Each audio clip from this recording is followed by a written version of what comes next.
So most people solve this question like 7 minus 8. So 7 minus 8 is equal to minus 1, right? Then 8 minus 9. So 8 minus 9 is equal to also minus 1.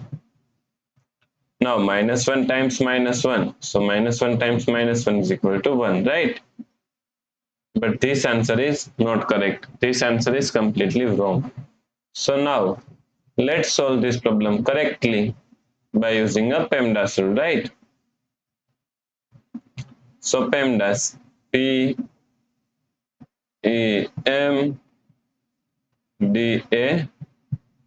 According to PEMDAS rule, first priority is parentheses, then second priority is exponents, then third priority is multiplication and division.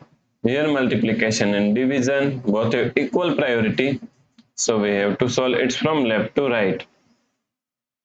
Then fourth and last priority is addition and subtraction.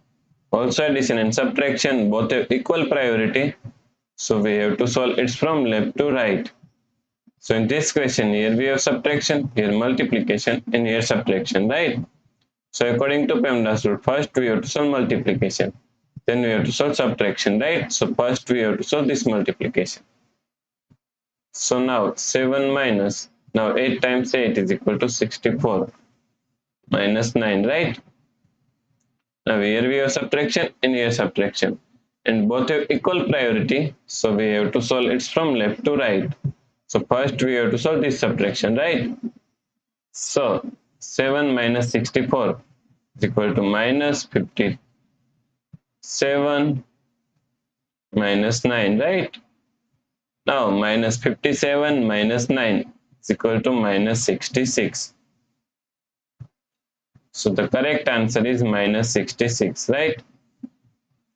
If you like this solution, please like, share and subscribe Virakti Education YouTube channel, and also do not forget to comment your answer. Thanks for watching this video.